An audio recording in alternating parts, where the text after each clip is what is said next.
Okay, the Saga of Pecos Bill.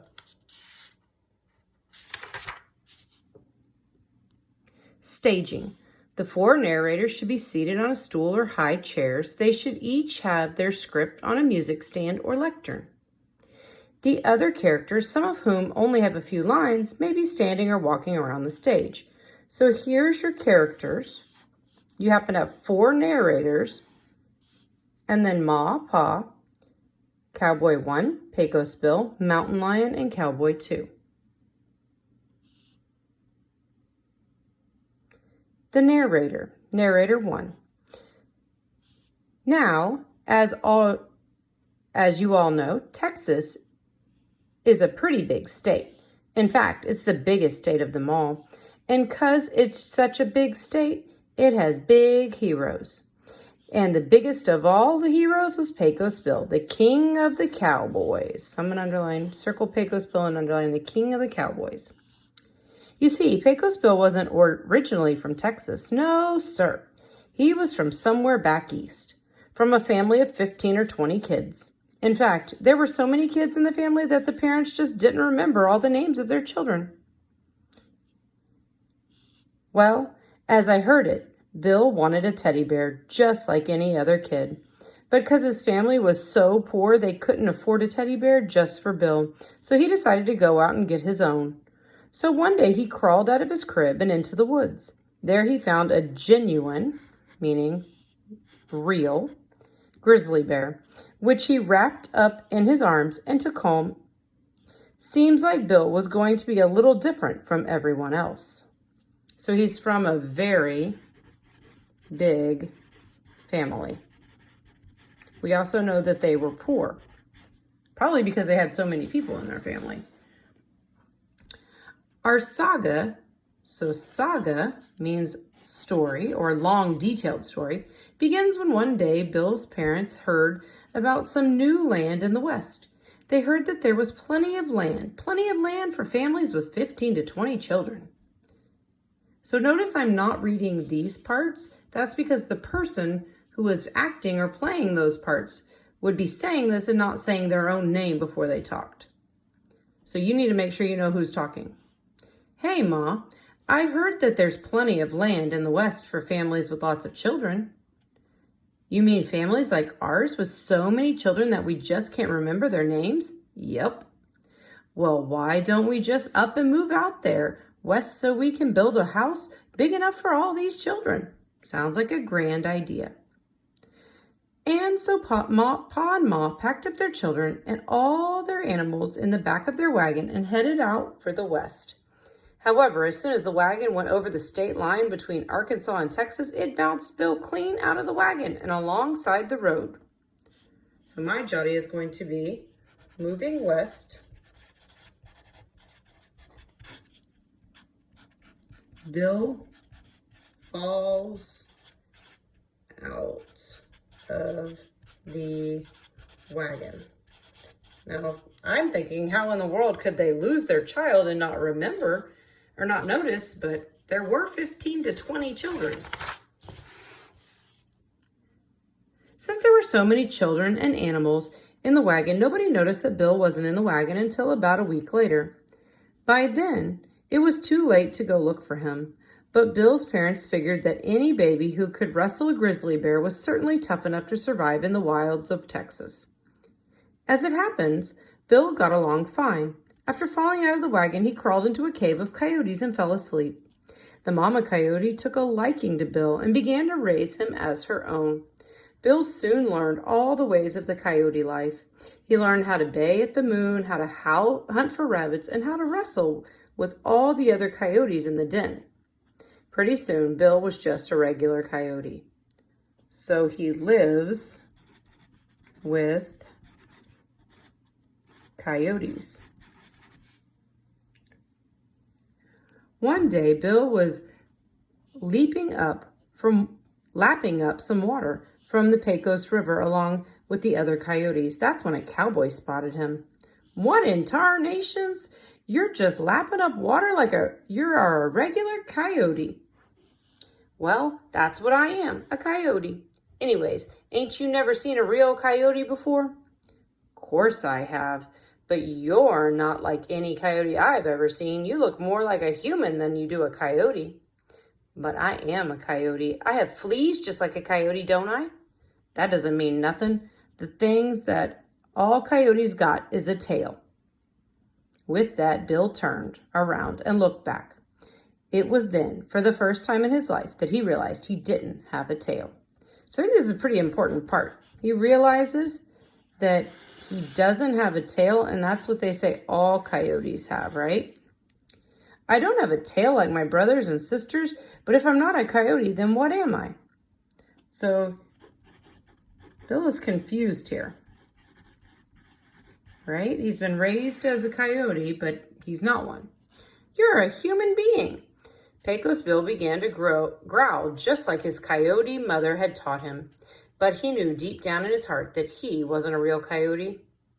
So he figured he might as well go along with the cowboy and begin acting like real humans act. Bill started walking alongside the cowboys. Suddenly, a huge mountain lion jumped down from a cliff and right onto Bill's back. Without a thought, Bill jumped up and wrestled the mountain lion to the ground. I give up, the mountain lion said.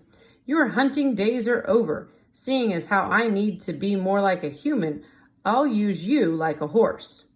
A horse, said the mountain lion. Yep, a horse. So let's be on our way. Bill jumped on the back of the mountain lion, and he and the cowboy continued on their way.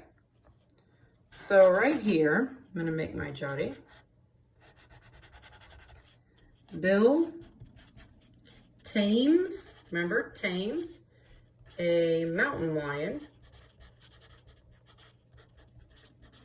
and rides him like a horse.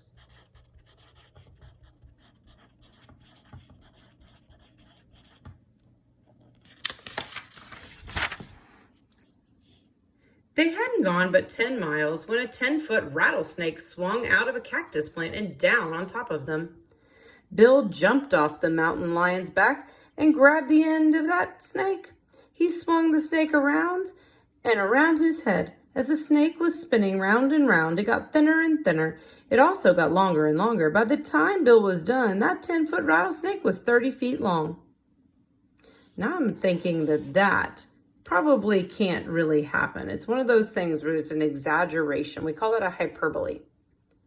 Bill coiled up that 10-foot snake just like it was a rope and slung it over his shoulder. From then on, the cowboys always carried a rope with them, just like Pecos Bill carried a 30-foot snake with him wherever he went. So he used a snake like a rope. That's my jotty for that side. After that, Bill and the cowboy rode on until they got to the ranch alongside the Pecos River. The other cowboys didn't know what to make of Bill, riding his mountain lion and carrying his snake wrapped across his shoulders, but I guess they could see that he was a good man, so they figured he'd be a good cowboy too. Howdy, folks. I'm new to these parts. I just want to learn how to be a cowboy and help you fellas. Well, friend, you're welcome to stay as long as you want. We're always looking for new help, seeing as we have the whole state of Texas to take care of and lots of cattle to keep an eye on. I appreciate that. By the way, what would you like to have me do now? Well, I don't think it's anything you can help us with. See, we're just in the biggest drought that Texas has ever seen. We ain't had no water for months and months. So drought means no, I'm gonna make that looks like H, no water for a long time. Okay, so they're in a drought. So how can Pecos Bill, is what I'm thinking, fix that problem of the whole state of Texas not having enough water, enough rain?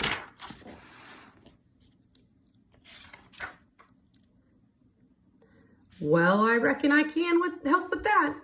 And with that, Bill just swung that rattlesnake lasso around and around, and he roped up all the water from the Rio Grande River. After that, there was no more problems with any drought.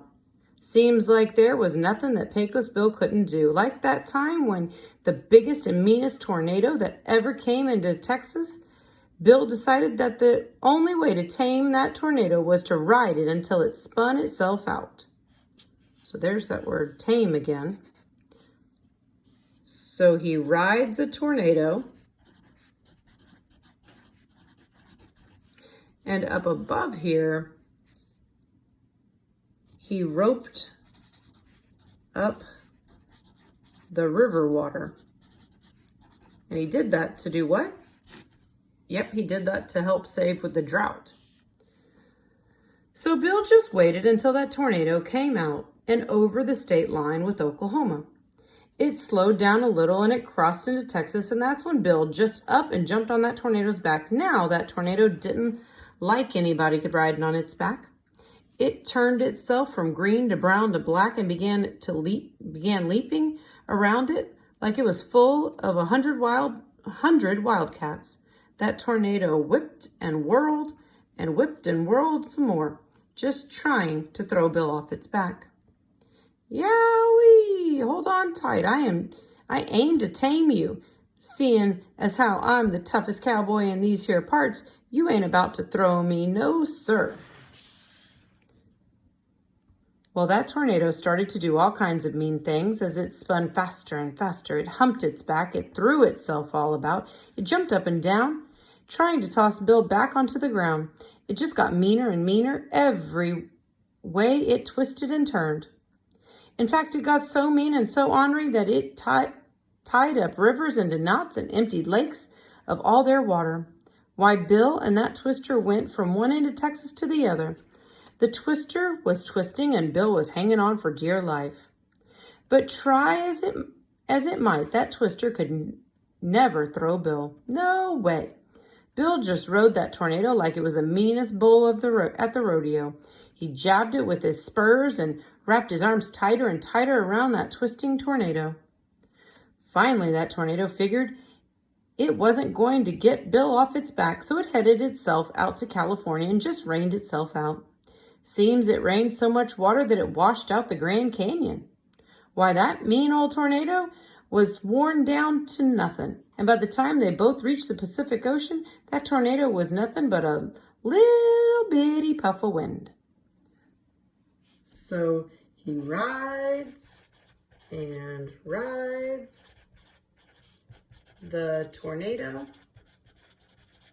until it gives up.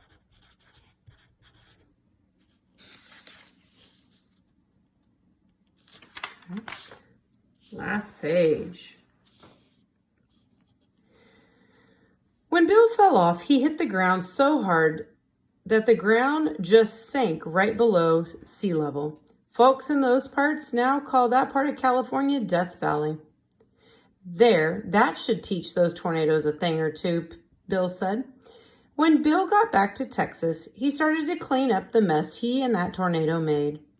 When he first climbed on the back of the tornado, Texas had been covered by forests and trees, but now all the land had been swept clean of every single tree from the full force of that wrestling match between Bill and the tornado. And if you go and visit Texas today, you will see lots of wide open spaces all over the state. Wide open spaces thanks to that wrestling match between the greatest cowboy who ever lived and one mean and wild tornado. Yep, Pecos Bill was the best cowboy there ever was.